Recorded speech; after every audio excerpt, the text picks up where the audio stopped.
Hello. This story is for Sabbath, June 1st, 2024. The title, A Song to Sing. Viktor was born with cerebral palsy in Belarus. His brain had not developed normally during pregnancy, resulting in a congenital disorder that necessitated long-term treatment, including physical therapy, medicine, and possibly surgery. While these treatments might offer some relief, doctors declared his condition incurable. In addition to his cerebral palsy, Viktor suffered from epileptic attacks.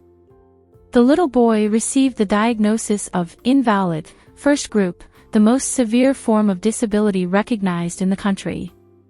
His future seemed bleak, and it grew even more so when his mother abandoned him, leading to his placement in an orphanage. In another part of Belarus, a Seventh-day Adventist mother woke up one night to the sound of a baby crying in the hospital. The intermittent cries tugged at her heartstrings, prompting her to search for the baby. A nurse introduced her to little Daniil, who had been abandoned by his mother.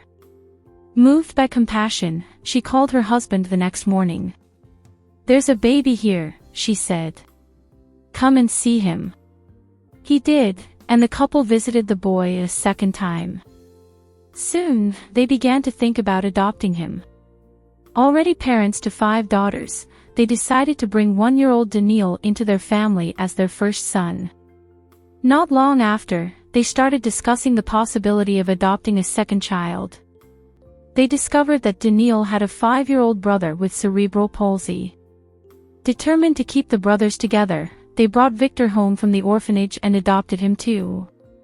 For the first time, Viktor heard about God from his new family. He learned to read the Bible and pray, attending church with his family every Sabbath. As he grew older, he realized that his very existence and having a loving family were miracles from God. This realization ignited his desire to fulfill God's will in his life.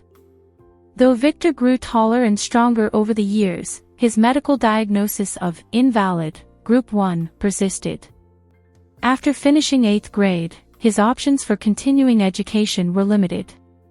The doctor gave him 2 choices: learn to repair shoes or sell fruits and vegetables. His medical condition barred him from engaging in heavy labor and many other activities. Unwilling to accept these limited prospects, Viktor prayed for divine intervention. Shortly thereafter, an unexpected miracle occurred. Doctors suddenly declared that he no longer had the diagnosis of invalid, group 1. In fact, they stated he was no longer disabled. Viktor had become tall, strong, and free from epileptic attacks. It was a miraculous transformation. Father suggested Viktor consider a career in music, given his love for singing and his frequent performances of special music in church. To Viktor's delight, he was accepted into a music school. There, he not only sang but also learned to compose music, write lyrics, and play the piano. Before long, he organized a concert featuring his own music. Today, Viktor is uncertain about what the future holds after his graduation from music school. However, he aspires to continue his education at the music school at Seventh-day Adventist University in Russia. Despite the uncertainties, Viktor is not worried. He trusts that God has a plan for him, citing Jeremiah 29 verse 11, "For I know the plans I have for you, declares the Lord, plans to prosper you and not to harm you, plans to give you hope and a future."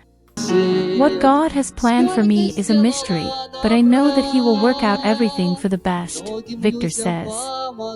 Part of this quarter's 13th Sabbath offering will help open a center of influence for young people in Minsk, Belarus, offering hope and support to many like Viktor.